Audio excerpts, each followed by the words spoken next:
Que a graça e a paz do Senhor sejam irmãos esta noite. Louvamos a Deus por mais uma oportunidade que o Senhor nos dá de poder estar aqui com os irmãos. Estou feliz, sou grato a Deus.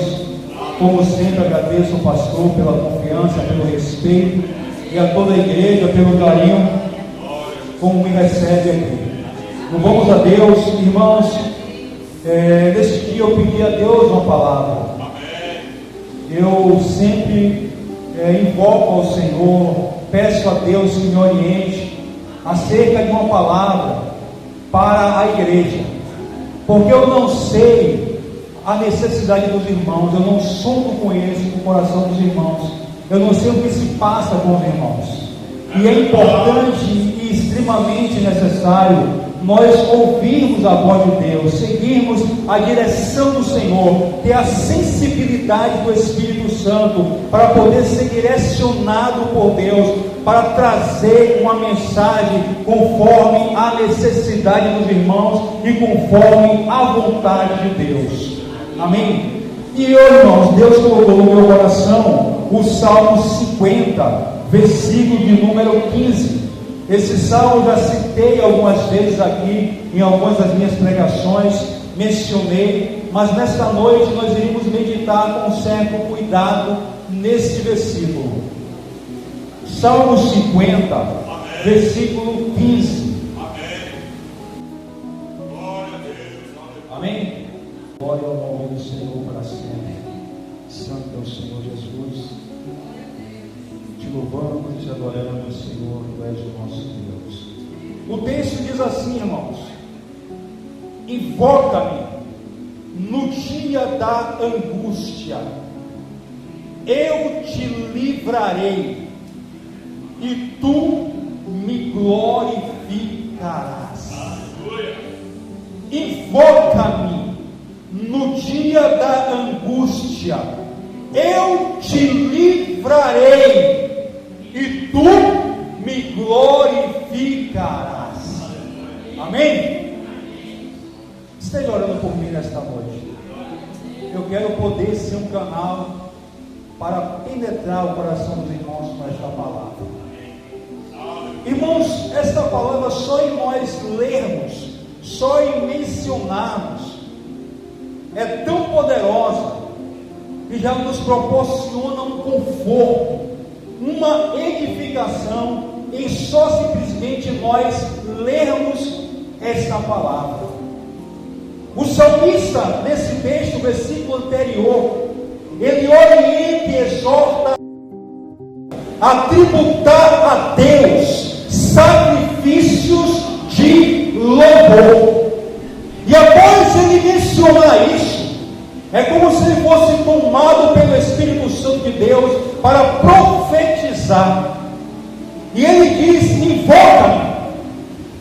Porque ele não vai dizer ao povo para invocar ele, porque ele é um homem.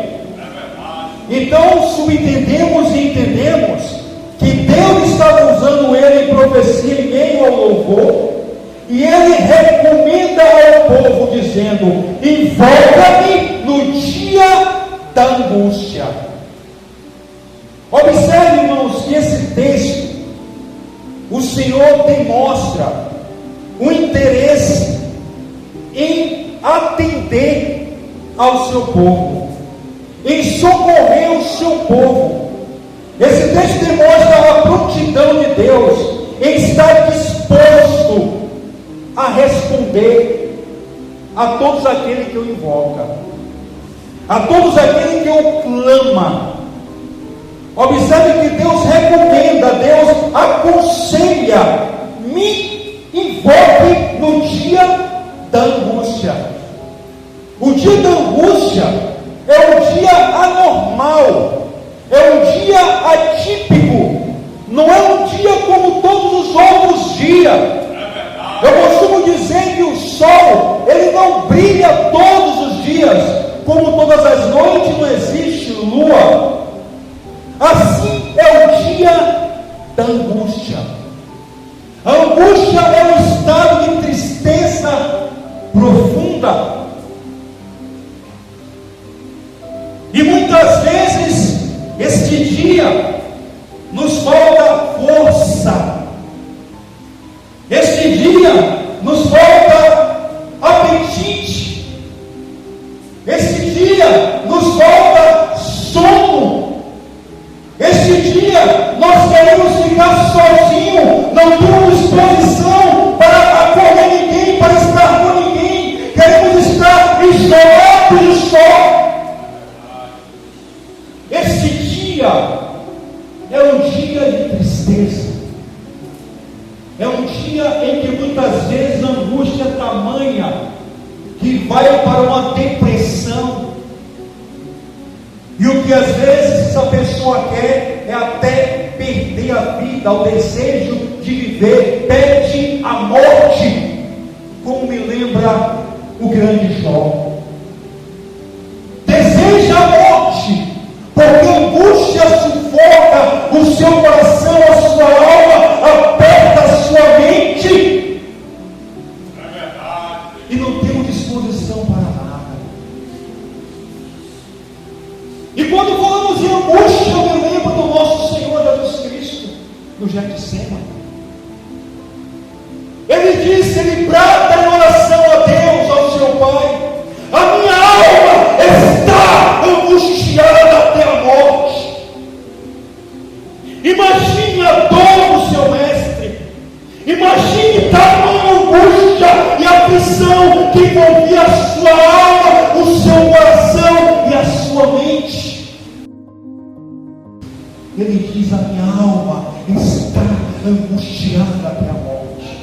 E tamanha angústia, irmãos, que o seu suor se transformou em sangue que corria pelo seu corpo até o chão.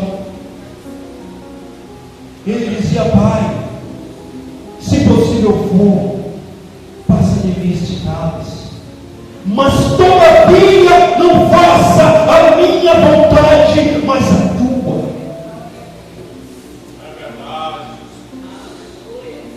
O seu mestre, o seu Senhor,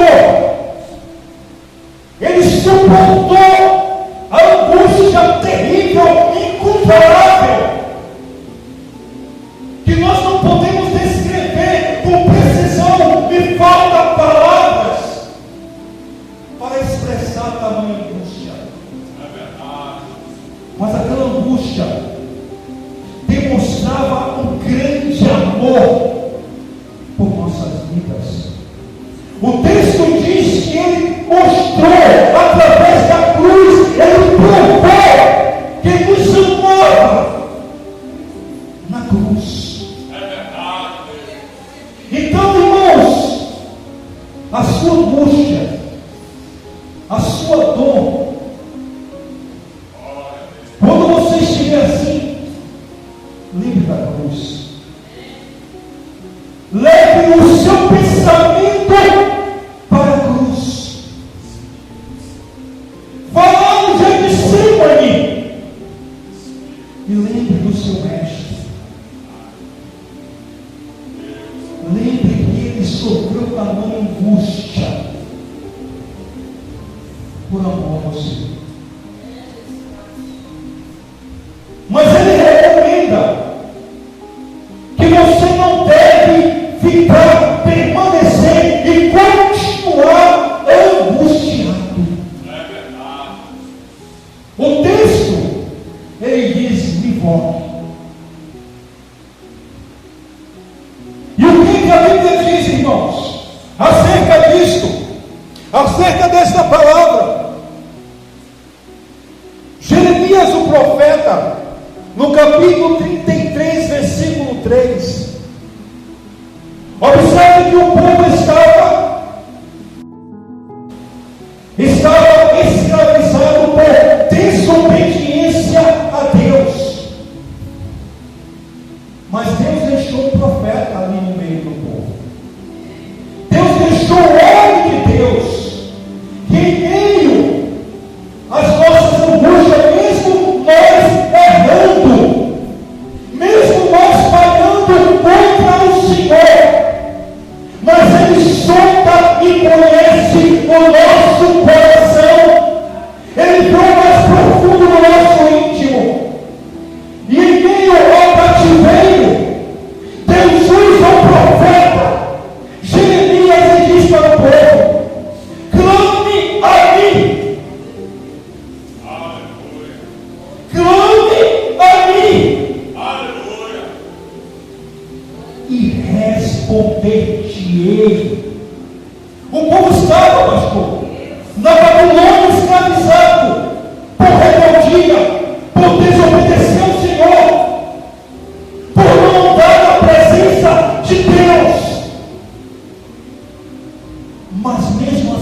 Senhor nos desamparou. O Senhor nos leva para um caminho de sofrimento, de dor, porque Ele tem um propósito. Não é para nos afundar, para nos destruir.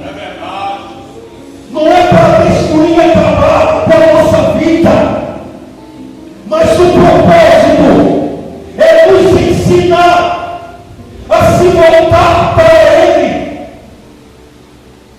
a reconhecer o nosso erro, a nossa falha. E em meio a esse momento, ele ouve o profeta e diz: clame, clame a mim, que eu vou te responder. E não só isso, eu vou te responder e vou anunciar coisas grandes. Você sabe o que é grande, pastor? Você entende a expressão grande? Ele te diz hoje: eu vou te anunciar coisas grandes e firmes, inabaláveis. E se os irmãos lerem o capítulo 33 de Jeremias, leia depois todo o capítulo, e você vai ver onde o Senhor estava profetizando o que seria grande e firme para a nação de Israel. Deus estava prometendo tirar o povo do cativeiro e voltar para Jerusalém.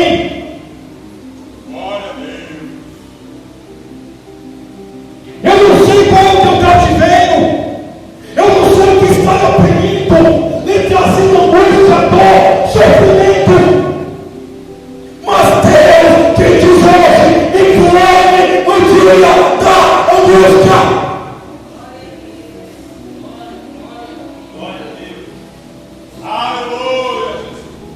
Você permanece angustiado se você quiser. Essa dor continua se você quiser.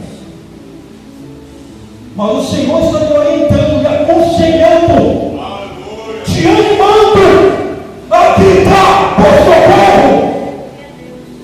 Grita por socorro: Senhor, me ajuda, estou perecendo.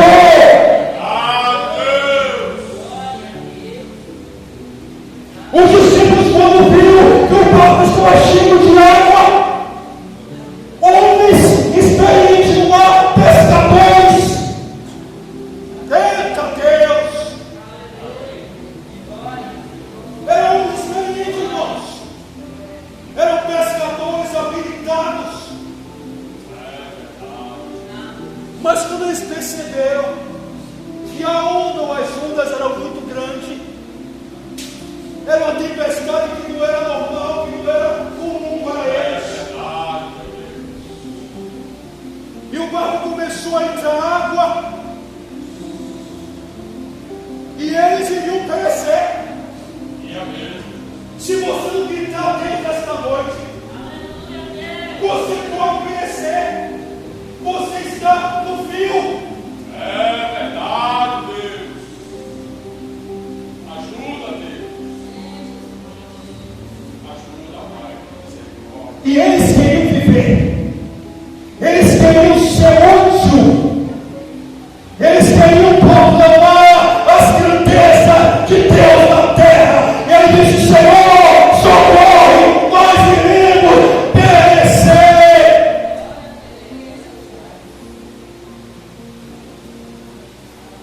E o Senhor diz: por que sois tão tímidos, homem de pouca fé? Por que sois tão tímidos? Vocês esqueceram que quem está no barco é aquele que criou os céus e a terra. Vocês esqueceram que quem está no barco é aquele que criou o mar e o vento. Vocês esqueceram que quem está no barco é aquele que tem o controle do domínio de todas as coisas, que o mar está em suas mãos.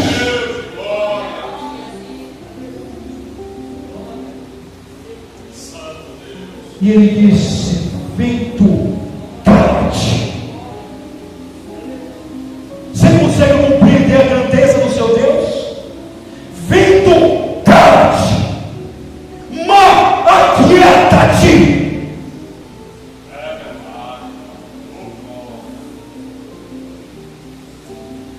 E houve grande bonança. Mar de almirante, como costumamos dizer em nosso contexto, é aquele mar límpido, liso, brilhante, sem tempestade, sem vento. A angústia deles chegou ao fim, porque eles clamaram. Porque eles clamaram. Deus sonda e conhece o teu coração, porque Ele é onisciente, já preguei. Já expliquei isso aqui nesta igreja. Ele conhece todas as coisas. Mas Deus, Ele quer te ouvir, irmão. Ele quer ouvir o teu clamor. Ele quer ver você conversar com Ele. Ele quer ter uma intimidade com você. Se não tem força para ajoelhar, Deus está preocupado com a sua posição física em falar com Ele. Ele tem interesse em que você fale, se expresse, diga: Senhor, está doendo. Por que você vai ao médico? Por que você corre ao médico?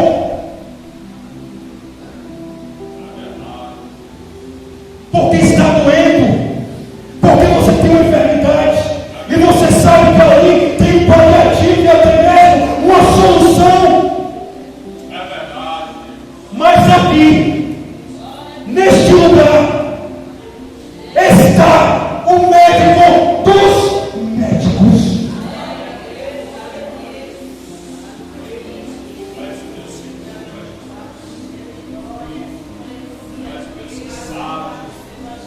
E esse médico, em Mateus capítulo 6, versículo 9, ele disse: portanto, vós orareis assim: Pai nosso que estais no céu. Jesus está ensinando você a falar com Ele e se relacionar com o Pai. Ele é o seu Pai. E quando falamos em Pai, você mora com seu Pai, você tem intimidade com seu Pai, você conversa as suas necessidades, aflições, dores, aconselhamento. Você se relaciona com o seu Pai, porque Ele é íntimo seu. Você tem acesso ao seu Pai com liberdade, sem timidez, sem bloqueio, sem dificuldade, porque Ele é seu Pai. Obrigado, Jesus. Pai nosso que estás no céu, santificado seja o teu nome. Venha a nós, ó clamor, venha a nós o teu reino e seja feita a tua vontade. O reino de Deus é o reino de justiça.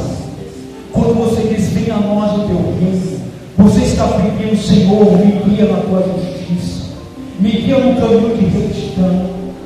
O reino de Deus é paz. Quando você diz: venha a nós o teu reino, você está dizendo: Senhor, que a tua paz domine o meu coração, o meu íntimo, a minha vida. O reino de Deus é a alegria. Se o reino de Deus é alegria, não há possibilidade de dois sentimentos estar ao mesmo tempo, um negativo e um positivo. Alguém tem que sair e alguém tem que permanecer. E nesta noite, o que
Amém?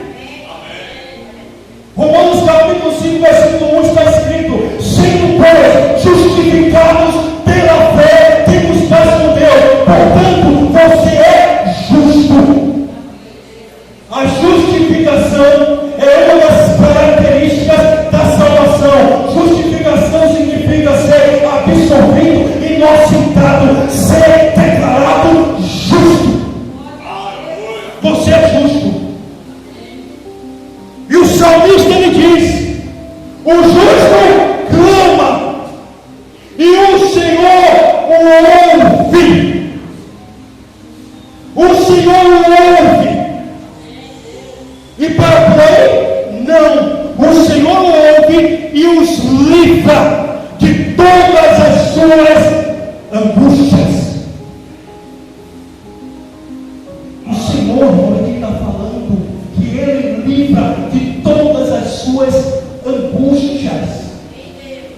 Mas a minha angústia, pastor, é uma enfermidade. Há anos que eu estou com essa enfermidade. Tudo tem um começo e um fim. Hoje é o dia em que Deus está dizendo: seja curado. Seja curado. Amém? A oração da fé salvará o doente. E se houver cometido pecado, seriam perdoados, disse Tiago em sua carta. Não é a minha fé, é a sua fé. Eu estou fazendo o que Deus colocou no meu coração. Quando eu venho para aqui, para esta igreja, ou qualquer lugar que eu sou convidado a pregar, eu peço a Deus direção, eu peço a Deus orientação, porque trazer a palavra do Senhor é responsabilidade e não é brinquedo. Então, se você quer, você segue nesta noite curado, em nome de Jesus. Versículo 19, do mesmo capítulo diz: muitas são as aflições do justo, mas o Senhor de todas os livra.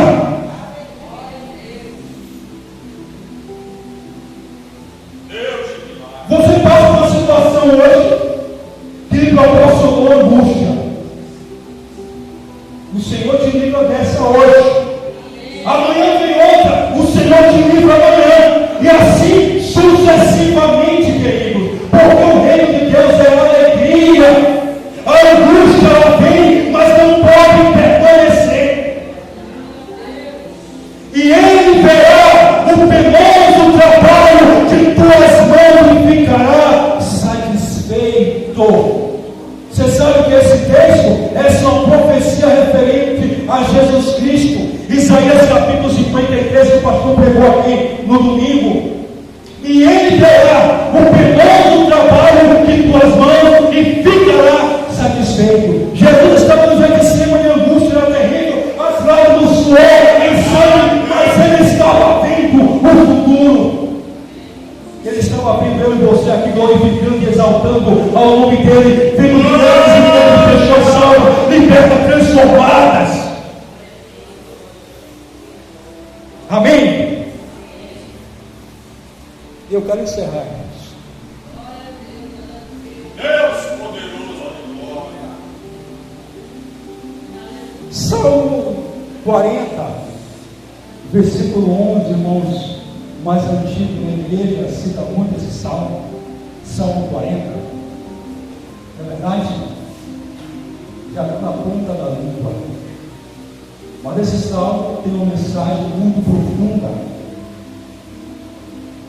E que às vezes nós não queremos esperar, somos ansiosos. Mas a ansiedade está relacionada à angústia. E nós não podemos, não devemos estar ansiosos por coisa alguma, diz a Bíblia. Não devemos estar ansiosos. E o salmista ensina.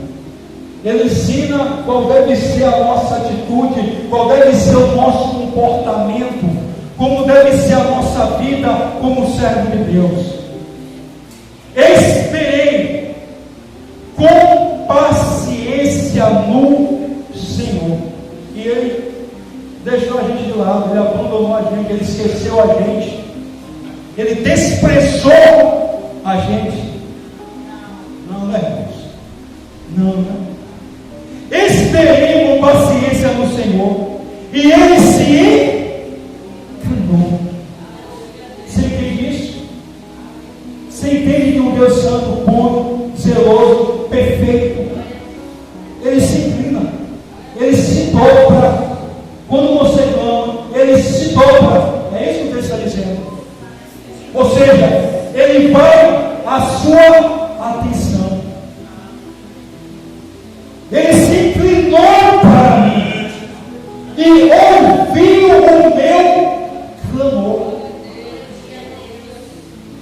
E o texto continua dizendo: e tirou-me de um lago horrível, um charco de lodo, pôs os meus pés sobre uma rocha e firmou os meus passos. E pôs um novo cântico na minha boca, um hino ao nosso Deus. Muitos o verão e temerão e confiarão no Senhor. O que Deus tem para fazer em sua vida, muitos verão, muitos vão ver e vão glorificar ao nome do Senhor. Vai dizer verdadeiramente: aquele homem, aquela mulher é uma mulher de Deus, é o nome de Deus, e o Deus dele, ou o Deus dela, é o Deus vivo. Não é um Deus que clama e não responde igual a Baal. Baal responde, e o povo se importava, clamando a Baal, gritava, e nada de Baal responder. Derramava sangue, a manhã toda clamando, gritando a Baal, e Baal nada de responder. Mas quando Elias faz o altar, coloca a maior dificuldade, manda jogar água para dificultar o fogo, para dificultar a situação, e diz: Senhor, se tu és Deus, e se eu sou teu servo, e se eu estou fazendo conforme a tua vontade, responde-me. E Deus manda fogo do céu, irmão, e vai, consome o altar, consome a lenha, consome tudo, e o nome do Senhor é glorificado naquele dia. Esse é o Deus que você serve. Glória a Deus. E tem uma história que é marcante, uma história que reflete um estado de angústia terrível, e como Deus cuida das pessoas, como Deus nos ama, até mesmo aquele que não está servindo a Ele. Mas quando Ele percebe o coração angustiado, triste, deprimido, chorando, o Senhor não resiste. Isso está no livro de Lucas, capítulo 7, versículo 11. Nos traz uma história de uma mulher. Jesus entrava na cidade de Naim, e quando Jesus entrava, uma grande multidão estava o acompanhando com os seus discípulos. E quando Jesus vê vindo uma mulher em pranto, chorando muitíssimo, e o escritor Lucas diz que aquela mulher era viúva, e ali estava tendo um cortejo para o sepultamento, porque o seu único filho havia morrido. A mulher era viúva, desamparada, não tinha marido, e agora o seu filho, o seu único filho, havia morrido. Para que maior angústia do que essa, irmãos? Para que maior tristeza do que esta? E o texto diz que quando Jesus viu, parou o cortejo e disse para a mulher: não chores. E foi até o caixão e disse: jovem, levanta-te. Jovem, levanta-te. E aquele jovem levantou, e todo o povo espantado dava glórias a Deus. Livrando no dia da angústia, eu te ouvirei e tu me glorificarás. Hoje é o dia em que o teu pranto chegou ao fim. Não chores mais. E o Senhor te diz: levanta-te. Se põe de pé, ergue-te nesta noite, em nome de Jesus Cristo. Chega de estar prostrado, deitado, assentado. Hoje é o momento de você se levantar e glorificar ao nome de Deus. Levanta-te. Amém? Para encerrarmos, irmãos, livro do profeta Isaías, capítulo de número 36, vai nos trazer uma história também muito importante que se associa perfeitamente com a nossa pregação. O texto traz um relato sobre um grande rei chamado Ezequias. Ezequias era um grande rei, um rei dedicado ao Senhor, um rei temente a Deus, um rei que tinha muitas qualidades. Mas Ezequias recebe uma afronta, uma ameaça de um rei chamado Senaqueribe, rei da Síria. O texto diz que Senaqueribe era um rei poderoso, já tinha vencido cerca de 15 cidades de Israel e de Judá. E por conta disso ele agora ameaça invadir Jerusalém. E Rabizai, que era um dos seus líderes do exército, vai até a proximidade da cidade de Jerusalém para trazer esta ameaça.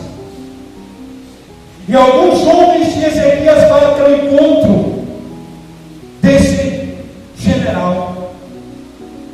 E ali ele relata o que vai fazer com a nação de Israel. E eu quero trazer um texto, irmãos, que eu estava meditando. Então ele aqui, filho de Equias, ou de Uquias, administrador do palácio, assim como Seminá, escrivão, e o rei, e Joá, filho de Asaf, o cronista, da corte, voltaram para junto de Ezequias com as suas vestes rasgadas, em sinal de profunda tristeza, e contaram tudo o que o general assírio havia lhe dito ou lhe disseram. Observe que os homens, quando receberam aquela notícia, eles rasgaram suas vestes e foram até a presença do Senhor ou do rei e anunciou a ameaça. Quando o rei ouve aquela ameaça, o rei também rasga as suas vestes e corre para o templo. O rei correu para a presença do Senhor. E o texto diz que o rei clamou a Deus. O rei não ouviu a ameaça, a afronta e ficou angustiado e se martirizando, não. O rei ouviu e correu até a presença do Senhor e mostrou a Deus: olha, Senhor, a ameaça do rei assírio, assim como ele venceu várias nações, ele disse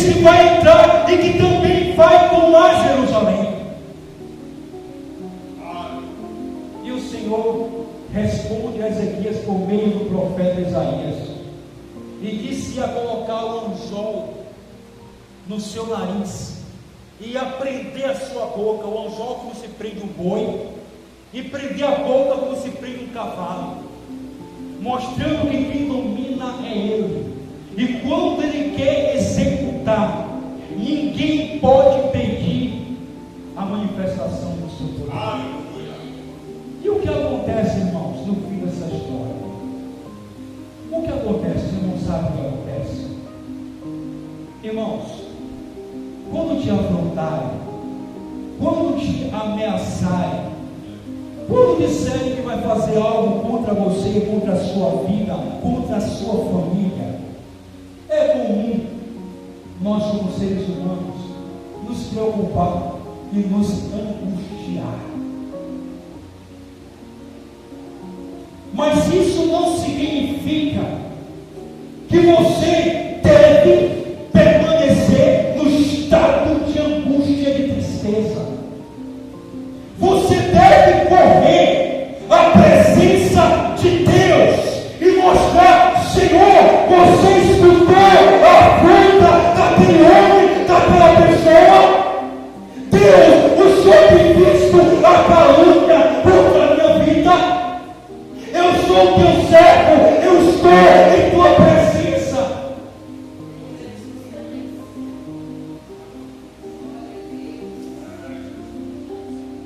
Irmãos, Deus zela. Não pense que você está só. Não deixe ser influenciado por uma mensagem diabólica. A Bíblia diz que nós devemos tomar sobretudo o escudo da fé. A calúnia, a afronta, a ameaça, ela vem para afetar nossa mente e o nosso coração, nos levarmos a imaginar, a pensar que Deus nos afastou de nós, que Deus não está conosco, que Deus não está nem aí para as nossas vidas. Porque se Deus estivesse conosco, nós não seríamos ameaçados, nós não seríamos caluniados, nós não passaríamos por aflição. Não. Jesus falou: no mundo tereis aflições. Jesus poderia livrar Sadraque e Mesaque e Abednego de entrar na fornalha, mas Ele não livrou de entrar na fornalha, Ele livrou dentro da fornalha.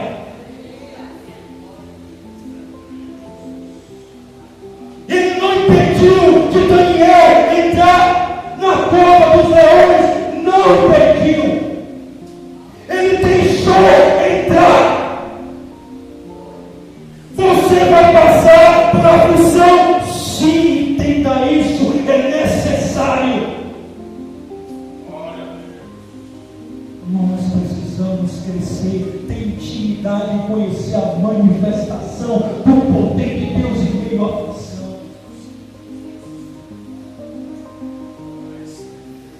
E sabe o que o Senhor fez com Senaqueribe? O grande rei absoluto. Deus mandou um anjo. Deus enviou um anjo. Vocês podem ler depois. Deus enviou um anjo e matou 185 mil soldados assírios. O anjo do Senhor matou 185 mil homens habilitados para a guerra. O anjo do Senhor, o anjo. E a Bíblia diz que o anjo do Senhor acampa-se ao redor dos que o temem e os livra. E quando Senaqueribe levanta, que olha, está todo o seu exército no chão, prostrado, mortos. E Senaqueribe, grande é a decepção. Não se afronta, não se ameaça ao povo de Deus. E ele voltou para a sua terra, ele voltou para a sua cidade. E quando ele está está lá no templo, adorando o seu Deus, prostrando diante do seu Deus, os seus próprios filhos os mataram à espada. Os próprios filhos de Senaqueribe o matou à espada, porque afrontou, ameaçou o povo homem de Deus. Deus não se deixa escarnecer. Tudo que o homem plantar, isso também ceifará. Portanto, nesta noite, irmãos, o Senhor diz que clame no dia da angústia, eu te ouvirei e tu me glorificarás. Imagine o júbilo de Ezequias, imagine o júbilo do povo de Israel após tão grande vitória. E imagine quando Deus responder a sua oração.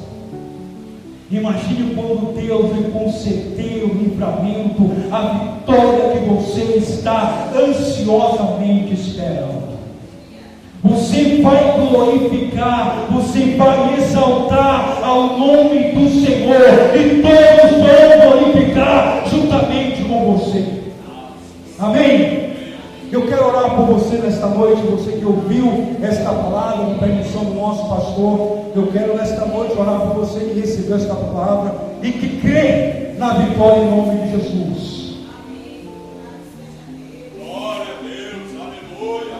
Senhor Deus, o Pai que estás nos céus, estamos em tua presença, Senhor. Meu Deus, nós te louvamos e te adoramos, porque tu és o nosso Deus. Tu és o Deus que pode fazer infinitamente mais daquilo que nós pedimos ou pensamos, Senhor. É a tua palavra quem diz.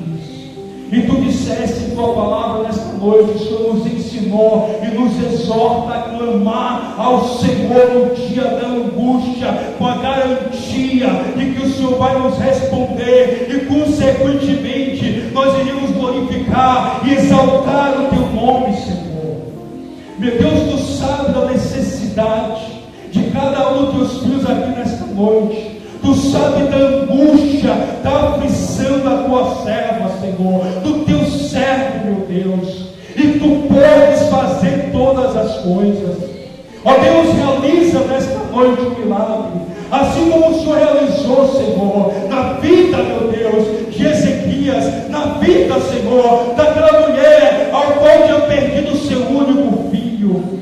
Meu Deus, é no nome de Jesus Cristo que nós te pedimos nesta noite, estende as tuas mãos de milagre e traz a cura, traz a solução que o teu filho e a tua filha necessita para o louvor do teu nome, Senhor. Nós somos a tua igreja, nós confiamos em ti, confiamos no teu nome, e tu disseste: clame a mim e responder-te-ei e anunciar-te-ei coisas grandes e firmes que não sabe. Qual pai em que o filho pedindo pão dará uma pedra, ou pedindo peixe dará uma serpente? Sendo os nossos pais mal sabem dar, guardai aos nossos filhos, quanto mais o Senhor, meu Deus, Pai eterno, abençoe-nos nesta noite para o louvor e glória do teu santo nome, Senhor. Nós te adoramos, nós te louvamos na certeza da vitória, em nome de Jesus Cristo. Amém. Amém. Amém.